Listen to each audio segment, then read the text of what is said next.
So this is the third time I'm trying to make this video. The first one, the microphone was not working at all. The second time, the camera's focus was going to the back of the room instead of myself. So third time's a charm. Today we're talking about the shrinking middle class because how expensive everything has gotten. So much so that it's gotten to the point that most of the people you would say who are middle class, which is a majority of America, are already considered lower class or probably going to be in the next few years if we keep heading in this direction. So leave your comments down below and I'll use some of them in my next video. But we got some videos to show you guys along with running some of the numbers and some comments to talk about. You don't have to be an economist to know that the middle class salary is now $100,000. In 2019, $40,000 to $50,000 would buy you a middle class life. In 2024, it's $100 grand. Even if you look at my life, my wife and I bought a $400,000 home, which is the average home in America. We drive 2 Volkswagens, not BMWs. The payment total is $850. We do spend $1,000 a month on groceries. We eat healthy, whole food, steak, grass-fed beef, eggs, salmon, meat, vegetables. We make our coffee at home. We don't do Starbucks. We have a 401k, health insurance, car insurance, gas, cell phone. My wife does get her hair and nails done once a month. I get my hair cut once a month. We go to date night every single Friday, but at like a local tavern or even Chili's for $100. And our bills, monthly bills, are $7,000 a month. And we have no credit cards, no student loans, and we don't have children.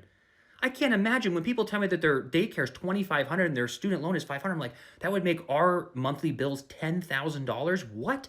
We are living a middle class life. In 2019, if you made $40,000, you would have what we have now, spending $100,000 for it. So the reason we keep bringing this up is that we don't want to see a repeat in the next 5 years of it going to $150,000 or $200,000 for the middle class. Like, we're watching the middle class just be pushed right out. So right away, I bet people would probably say that some of their expenses you could cut down and it won't be as much money. Of course, the car payments even being $850 for 2 cars, which is still expensive in my mind, but not super expensive, I guess. And then the house being $400,000, magically I'll see all over the place on any social media platform talking about housing, that the average being $400,000. There'll be TikToks showing these, massive giant houses in these places that are only like $200,000. And if they're not straight up just lying to get views, which is a majority of the case, there'll be people in the comments saying that, I live in such and such area where this house is supposed to be, and all these houses are super expensive. There's no way it costs that much. Or you're actually in the middle of nowhere. I'm not just saying, an hour and a half outside of a major city. I mean like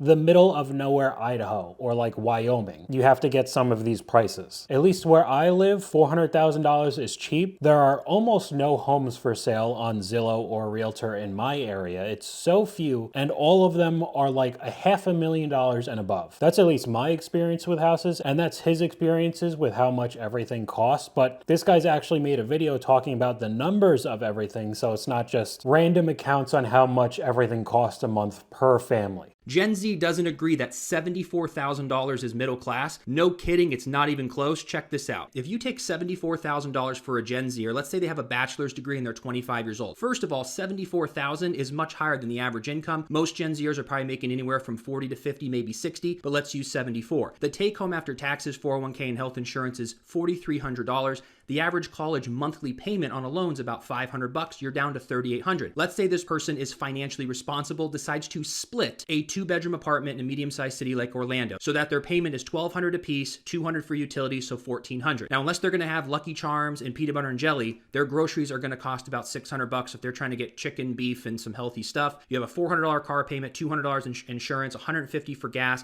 $100 for a cell phone, leaves you with $950. This is no savings, investment, no emergency fund. Let's give them at least $300 to go on a couple dates or to hang out with their friends for the month so they can enjoy life a little bit. They're left with only $650. A bachelor's degree, $74K salary. You are splitting a 2-bedroom apartment with a friend and only have $650 left a month. It would take you years to save up the $30,000 that you would need for a down payment on a house with the closing costs. But even if you could get that down payment saved, you would still need to make $120,000 a year to be considered for a $400,000 loan. The middle class, the goalpost has been moved from $70K to $120,000 in just the past 2 years. And we'll get into this a little bit later talking in the video, but this is why there's so many people trying to make extra money online now. Because, at least most people aren't trying to be like the psychopath billionaires where they have so much money that they actually couldn't spend it in their lifetime. They could get as many private jets and yachts and vacations and whatever, and they still couldn't spend the amount of money they make. But people just want to be able to afford a house now. And it's gotten to the point that either their 9-to-5 job needs to be so lucrative that they were already upper middle class way before any of the inflation started to hit, or with their full-time job now, they also need to be some sort of influencer online and try to make extra money just to be able to do the normal American dream. Now again, we could go back to his bullet points on expenses, and it could vary from person to person, so this isn't 100% locked in. Of course, you could be frugal and have peanut butter on like white bread every day of your life and get the caloric needs to survive every day, and you could probably live very cheap. But to be at least comfortable and happy with your life, you are probably in this ballpark. At least say from my experiences, I don't have student loans, I don't have a car payment, so that eliminates $900 right there. I believe I spend less than $600 a month on food, but I'm just one single person in a house, so if I had any sort of kids or somebody else living with me, it'd be even more. But my rent is way more than $1,400 a month. I've talked about it a couple times on this channel. I pay $22.25, so we're still around the ballpark there. And at least in my mind, to be able to live comfortably and not really have to worry about finances too much, it's gone from $10,000 a month, $120,000 a year, which is around the new norm for middle class, to almost double that, $20,000 a month, or almost $250,000 a year. I would say 10 years ago when I was graduating high school, I probably thought people making $250,000 a year were like super rich. And if anything now, that's like upper middle class. Up next, we just have a little clip that I thought was funny because the date it was posted. We could just watch it really quick. But can we break the stigma that $100,000 is like a lot of money? No. People with wealth have no idea how well they have it. Oh my God. Do you remember when I said that going on a nice vacation every year was upper middle class and everybody freaked out? I can't. I don't know about you, but I don't think $100,000 is wealth. I don't think it's no money at all. It still is a lot more than people have in any savings account or make per year, but I would say wealth is like $500,000 and above. And I thought it was funny because this video was actually uploaded January of 2023. So we're talking about a year and a half ago now. So we already still had issues in 2023 with inflation, but 18 months after that, it has made $100,000 even less valuable. And we could check out some of the comments in this video. I definitely don't think it's a stigma, but growing up in poverty, I thought 100K meant you were ballin', which was the same thing that I thought 10 years ago when I was in high school, thinking about getting, an actual adult job. But now it just means that I'm stable. So $100,000 a year is just normal middle class. Nothing special. Maybe be able to own a house. Maybe you wouldn't if you live in more expensive areas like this next comment. $100,000 is not a lot of money in NYC, of course, and you could talk about any major city around that area. Making $100,000 in Boston, basically any place in California, honestly. New York City, I mean, I even know during COVID, Austin exploded in popularity and tons of people moved there and bought property, and now it's expensive to live in Austin. So like even the cities that weren't that popular 5-10 years ago are now going to become priced out because of how expensive property has become to just purchase or rent a place anywhere near a city. Here's a screenshot of a video that I thought was pretty funny. My guess is that this is what some sort of news article believes that this is what the threshold is to be in each one of the brackets, and I just honestly don't really agree with it. Here you could see lower class is below $48,000 a year, which I still think is pretty crazy. It's not a ton of money, but that's still $4,000 a month. If you make $4,000 a month, you are considered lower class now. So magically, if you make $4,100 a month, you're apparently middle class now, which I don't really believe either. But the threshold here, I mean, is almost $100,000, $48,500 to $145,000. I would say you're getting in the range of like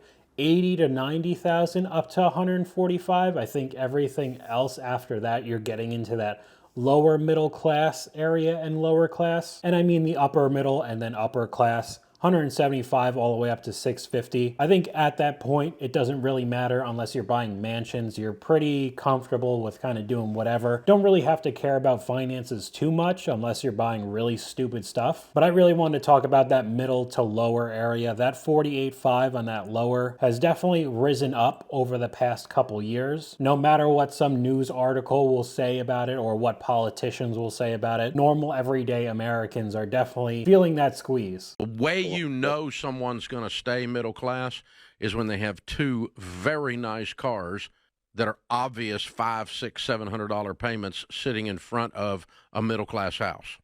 Exactly. 100% those people are going to stay middle class until they break that habit. And that connects with some of the videos that I've made in the past, all the car payment stuff, people getting repoed because they can't afford their expensive cars that they thought they could afford because they were doing pretty well during COVID. And then when inflation caught up with them, they started to go underwater. But even like a $500 car payment is considered cheap now, because in those videos, we were seeing $1,000 plus on like normal everyday people. We weren't looking at just rich people having $200,000 cars and all of that. Like just normal middle class people were having that expensive of a car payment. And I would venture to guess most of those people who are now underwater in those cars will probably end up being lower class. They're not even considered middle class anymore. Do you see the middle class being eradicated over the next 10 years? It's shrinking for sure right now. Over the next decade, we're going to take 10% of the middle class and half are going to go to poverty and half are going to become not wealthy, but they're going to become upper middle class. What do you consider upper class? What level of income? Unfortunately, they're going to define that as like over $250,000 a year. And honestly, it'll probably only get worse. Because as the middle class shrinks and the rich get richer,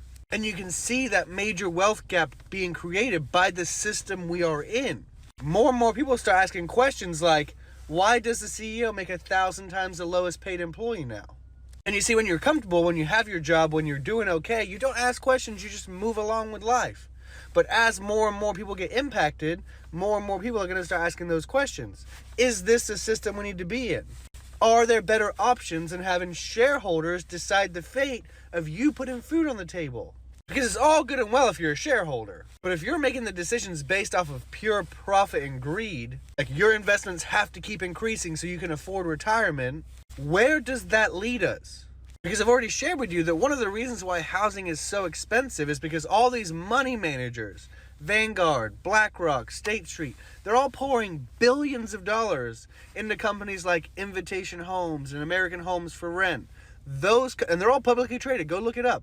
I think between Vanguard and BlackRock, they own 21% of a company that owns almost 100,000 homes. Do the math. That means that somebody out there that's getting returns from their Vanguard, BlackRock, whoever's managing their money, is literally pricing out their own children. This is coming to a head now that boomers were the first people to get into this. And you can see that major wealth gap being created by the system we are in. Which is why I'm making this content, so you guys can ask those questions. If you come up with a different answer, fine, all good. Just ask the questions so you're prepared and you see the patterns that I see. Because eventually, if we get to the point where it's harder to even become a shareholder, that means we're basically going back to the Middle Ages. It's noblemen versus peasants. And yes, history does repeat itself, so eventually people will have enough when they get wise to it and ask the questions, and then there'll be a revolution of change. And wouldn't it be nice to just skip all that, the wars that might come with it, all that turmoil, and just sit down at the table and agree to just treat each other like humans? Now, with him talking about the wealth gap, I don't think many people are trying to be that kind of shareholder, psychopath, billionaire making so much money. I think a lot of people just want the normal everyday today stuff, which turns into not being able to afford it with your normal 9 to 5, which turns into all of these influencers and TikTokers and YouTubers and Instagram influencers or models and all of that, realizing that you could make a lot more money making videos or just being a public figure instead of just being stuck in your normal job, that you're actually making less money every year because of inflation. Even if you do get a 2% raise or whatever every single year, you have to be so well off on your job that it would actually be worth it to stay there for your full 40, 50 years until you retire. But there's so few people that they're turning to making money online, or at least just some money. I don't think everybody who's like an influencer or just a content creator in general are trying to be like the next Kardashian and super rich and famous. They just want to make enough money to be able to like buy a house and go on vacations and like own a couple cars without being completely underwater and in like tons of credit card debt. And there's no real advice that I could give you or anybody could really give you other than to just make more money so you could kind of outpace the increase of expenses in our day-to-day lives. But like, of course, that's not really going to help anybody. Everybody knows that it's already happening and we just need to somehow magically make more money. And we're going to have to deal with this for at least the next year. I don't really believe that whoever's in the office in November will just magically fix everything and by the beginning of 2025 everything's just back to normal and we're all fine again. It'll be a while if it hopefully does get better. But let me know what you guys think down below. Hopefully you guys enjoyed this video. If you did, please leave a like and I'll talk to you guys later.